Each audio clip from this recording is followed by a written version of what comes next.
En este video vamos a presentar los cuásar y los púlsar. Los cuásar son los objetos más brillantes del espacio.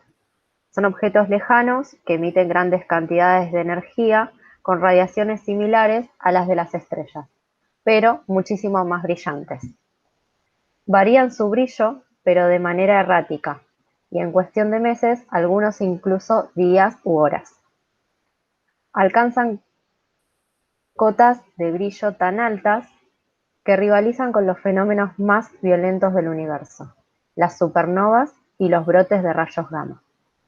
Al contrario que aquellos, cuya duración es desde unos pocos segundos, en el caso de los brotes, a unos pocos años, en el caso de las supernovas. Lo hacen durante millones de años.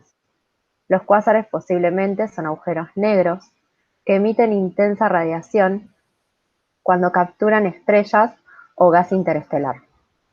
La luz ocupa un rango muy estrecho en el espectro electromagnético, y no todos los cuerpos cósmicos emiten la mayor parte de su radiación en forma de luz visible. Con el estudio de las ondas de radio, los radioastrónomos empezaron a localizar fuentes muy potentes de radio que no siempre corresponden a objetos visibles. Los cuásares se detectaron en la década de 1950. Más tarde se vio que mostraban un desplazamiento al rojo más grande que cualquier otro objeto que haya sido conocido. La causa era el efecto Doppler, que mueve el espectro hacia el rojo cuando los objetos se alejan.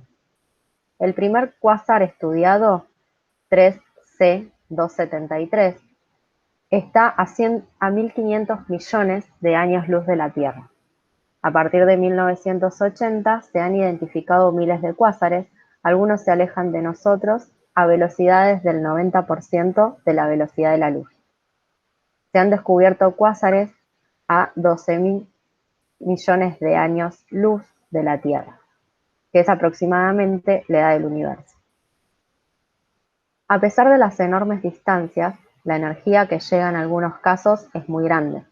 Como ejemplo, el S50.000 1481 es unas 60.000 veces más brillante que toda la Vía Láctea. Al principio los astrónomos no veían ninguna relación entre las galaxias y los cuásares, pero la brecha ha ido cerrando poco a poco al descubrirse galaxias cuyos núcleos presentan semejanzas con los cuásares. Hoy en día se piensa que los cuásares son núcleos de galaxias muy jóvenes y que la actividad en el núcleo de una galaxia disminuye con el tiempo, aunque no desaparece del todo. El 5 de agosto de 1962, los astrónomos Cyril Hazard, Brian Mackay y John Shimmins, desde el Observatorio de Parkes en Australia, descubren el primer cuásar, el 3C273, el cual es el más cercano a una distancia de 600 megaparsec. Aunque para este entonces no se sabía con precisión de qué tipo de cuerpo estelar se trataba. Fue el astrónomo Martin Schmidt que, al tiempo de haberse descubierto las galaxias radioemisoras, se propuso buscar qué clase de objetos visibles ópticamente eran la causa de algunas radioemisiones intensas. Lo desconcertante era que no había galaxias en el punto del cual emanaba la radioemisión. Las únicas fuentes posibles eran algunas estrellas cuyos espectros decidió observar. Al principio, no fue fácil la interpretación de los espectros observados, que mostraban un fondo continuo más que una serie de líneas de emisión. Estas líneas de emisión no correspondían a las de ningún elemento conocido. Como es sabido, en el universo no existen elementos fuera de los que se conocen en los laboratorios terrestres. El enigma recién se resolvió al demostrarse que las líneas en cuestión eran de elementos conocidos, pero desplazados a enormes velocidades desde la zona ultravioleta, donde corresponden, a la región roja del espectro. Esto significa que las velocidades observadas corresponden a centenares de miles de kilómetros por segundo. Según la ley de Hubble, estos objetos deben encontrarse muy, muy lejos, lo que explica su aspecto cuasi estelar, ya que las partes extremas de la galaxia, fuera del núcleo, no alcanzan a fotografiarse. No obstante, es curioso que a distancias muy grandes, la cantidad de cuásares, al permanecer disminuye, siendo así que la mayoría de los cuásares probablemente está situada en los límites de cierto intervalo de distancias. Esto indica que la mayoría de los cuásares posiblemente surgieron en una etapa determinada de la evolución del universo.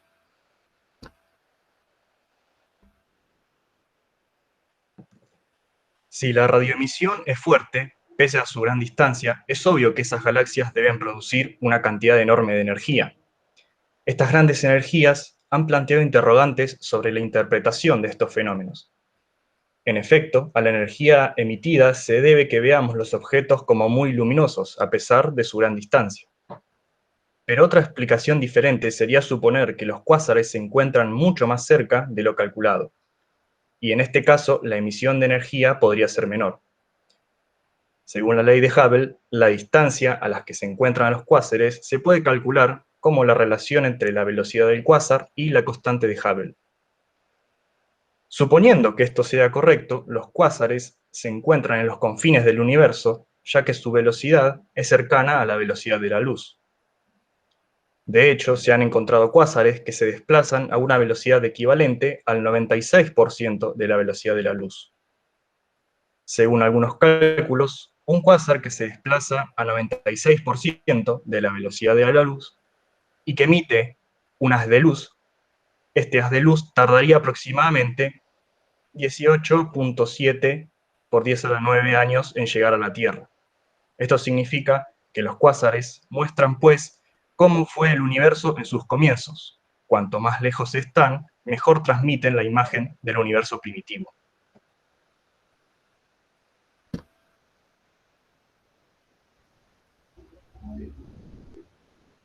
Cada mancha roja indicada en la imagen es un poderoso cuásar, estimado en 100 veces más brillante que una galaxia.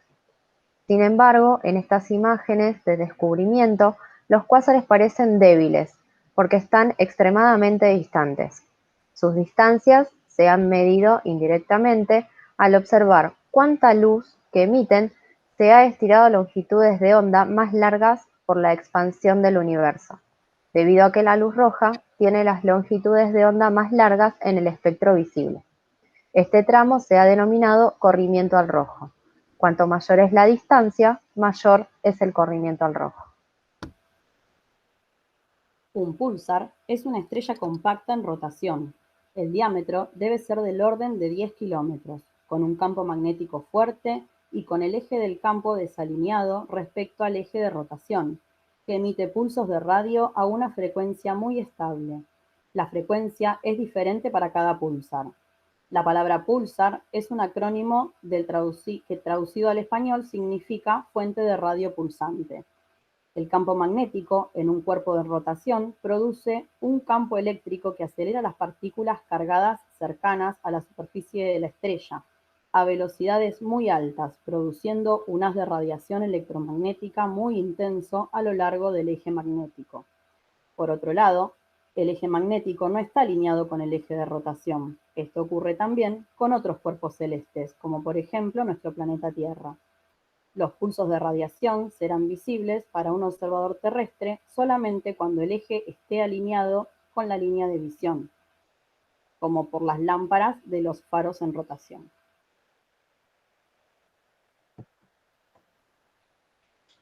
Cuando una estrella masiva, de más de 8 veces la masa de nuestro Sol, sufre las últimas fases de su evolución, detona como una supernova.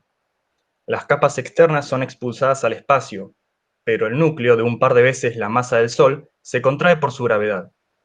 La presión gravitacional es tan fuerte que supera la repulsión electrostática, que mantiene estables a los iones y el núcleo. De este modo, los electrones y protones se funden en neutrones. El colapso es entonces detenido por la presión asociada con los neutrones.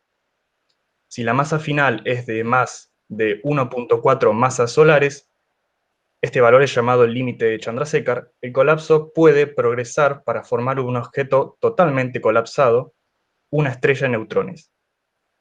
Y si es de más de 3 masas solares, entonces se formará un agujero negro. Durante el colapso de la estrella progenitora, el diámetro de la estrella se reduce de forma drástica, pero se conserva el momento angular, lo que quiere decir que no hay fuerzas externas que ejerzan una torsión en el sistema. De este modo, la velocidad de rotación se incrementa drásticamente. Es el mismo caso de una bailarina que sigue girando más lentamente con los brazos extendidos y más rápidamente con los brazos mantenidos cerca de su cuerpo. La rotación del púlsar es tan estable que su regularidad compite con la estabilidad de los relojes atómicos. Por ejemplo, con algunos púlsares con periodos en el intervalo de 1 a 10 milisegundos. Sin embargo, si la energía del sistema radia lentamente y si el ambiente interestelar del púlsar es suficientemente rico, la estrella puede ser frenada por la fricción ejercida sobre su campo magnético. Con el tiempo, la estrella puede girar más lentamente hasta que se alcanza un estado de reposo.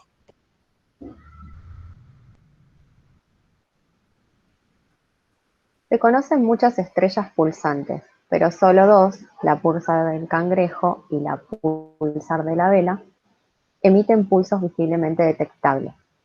El pulsar del Cangrejo es una estrella de neutrones relativamente joven, situada en la nebulosa del Cangrejo, que fue descubierta en 1969. El pulsar tiene aproximadamente 25 kilómetros de diámetro y los rayos de pulsar giran cada 33 milisegundos, o 30 veces cada segundo. Las partículas procedentes de la estrella de neutrones son ondas de radio y rayos gamma. El periodo de rotación del pulsar reduce su tiempo 38 nanosegundos por día, debido a las grandes cantidades de energía que se lleva el viento del pulsar. La nebulosa del Cangrejo se usa a menudo como una fuente de calibración en la astronomía de rayos X. El pulsar proporciona una fuerte señal periódica que se usa para comprobar la sincronización de los detectores de rayos X. Observaciones recientes han sugerido que el pulsar del Cangrejo puede tener un campo magnético excepcionalmente complejo, con 4 polos en vez de los 2 habituales, posiblemente como resultado de la implosión de una manera asimétrica de la estrella progenitora, cuando el pulsar se formó por primera vez. El pulsar de la Vela se ubica en la constelación de la Vela. Se encuentra a unos 936 años luz del sistema solar. El pulsar de la Vela surgió a partir de la explosión estelar de una supernova. La relación entre ambos objetos astronómicos, realizada por astrónomos de la Universidad de Sídney en 1968, fue la prueba directa de que las supernovas dan lugar a estrellas de neutrones. Este pulsar emite en diferentes longitudes de onda, desde radiofrecuencias a rayos gamma. Tiene un periodo de 89 y el más corto conocido en el momento de su descubrimiento. Se estima que los restos de la explosión de la supernova hace unos 11.400 años viajan a una velocidad de 1.200 kilómetros sobre segundo. Ahora bien, ¿quiénes y cómo descubrieron estos cuerpos celestes? Y acá tenemos una noticia periodística. El 28 de noviembre de 1967, un día como hoy, hace 50 años, la joven científica Jocelyn Bell descubrió el primer púlsar de la historia. Ella y su director doctorado, Anthony Hewitt, bautizaron la extraña señal que percibieron desde su laboratorio en Cambridge, en Reino Unido, como LGM, haciendo referencia a las palabras en inglés Little Green Men o pequeños hombrecitos verdes. En un primer momento, los investigadores pensaron que su origen podría estar relacionado con una civilización alienígena, pero no imaginaban que la supuesta señal extraterrestre iba a dar lugar a una historia mucho más enrevesada. Durante sus 2 primeros años de trabajo, Jocelyn Bell participó en la construcción de un radiotelescopio cuyo objetivo era estudiar los cuásares. Según la NASA, el observatorio producía más de 120 metros de papel en análisis cada 4 días. Ante la ingente cantidad de información producida, Bell se dio cuenta de que había unas señales inusuales que ocupaban apenas 2,5 centímetros de los 121,8 metros de papel, unas marcas que mostraron la existencia del primer púlsar conocido. Las señales descubiertas por Jocelyn Bell, lejos de tener un origen alienígena, procedían de estrellas de neutrones muy masivas que giraban sobre sí mismas a altísimas velocidades. El hallazgo, publicado en la prestigiosa revista Nature, quedaría grabado en la memoria colectiva como uno de los grandes avances en astronomía del siglo. Así lo reconoció también la Real Academia de Ciencias de Suecia, al reconocer el Premio Nobel de Física de 1974 a Hewish, ignorando la fundamental contribución de Bell. La estrella detectada por Jocelyn Bell, que presentaba unos pulsos con una frecuencia de 10,3 milisegundos, fue bautizada como CP1919. Según explica Josefa Macegosa, del Instituto de Astrofísica de Andalucía, el nombre de Jocelyn desapareció, como ha ocurrido la mayoría de las veces en las que una mujer ha sido la autora de un descubrimiento científico. La Academia de Ciencias le negó a la investigadora el mérito que debía haber recibido por el hallazgo, tal y como admitió el propio Hewish durante el discurso de recogida del galardón, por su cuidado, diligencia y persistencia que llevó al descubrimiento de los púlsares, reconoció el director de tesis de Bell durante la ceremonia de entrega de los Nobel. A pesar de no ser distinguida con el Nobel de Física debido a la nula visibilidad de las mujeres en ciencia durante décadas, Jocelyn Bell continuó trabajando.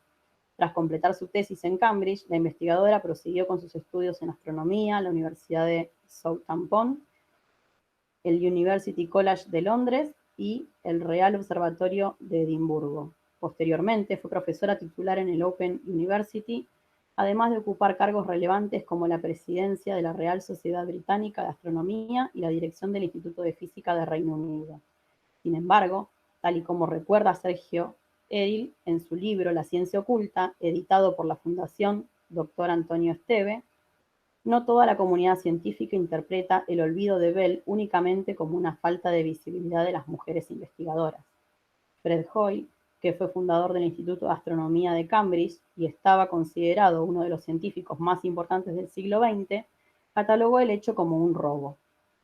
Destaca el catedrático de farmacología, que se pregunta si la intensa carrera científica protagonizada por Jocelyn es suficiente para hacernos olvidar el robo del que fue víctima. ¿Pero qué piensa Jocelyn Bell del descubrimiento que marcó su vida? La propia científica recordó el hallazgo en un artículo publicado en 2004 en la revista Science. En ese momento, la ciencia todavía era percibida como una actividad llevada a cabo por hombres distinguidos que lideraban equipos de subordinados no reconocidos que cumplían sus órdenes y no contribuían más que con lo que se les había mandado. Aunque no fui incluida, celebré el Nobel de Física como el primer galardón a un hallazgo astronómico. En la tribuna de opinión, Bell aplaudía los grandes avances realizados en las últimas décadas para desentrañar los misterios de los púlsares, pero describía como decepcionantes los pasos dados para valorar el papel de las mujeres en astronomía. La investigadora destacaba que a lo largo de la historia había habido excelentes astrónomas que no habían recibido suficiente reconocimiento, pero que era la sociedad y no las mujeres las que tendrían que cambiar el rumbo y empezar a premiar sus esfuerzos y logros.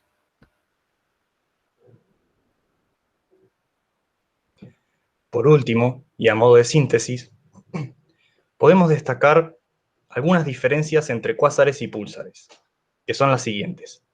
En primer lugar, los púlsares son estrellas de neutrones giratorias altamente magnetizadas, mientras que los cuásares son núcleos galácticos activos extremadamente poderosos y distantes. En segundo lugar, los cuásares son más grandes que los púlsares. En tercer lugar, los púlsares son menos brillantes que los cuásares.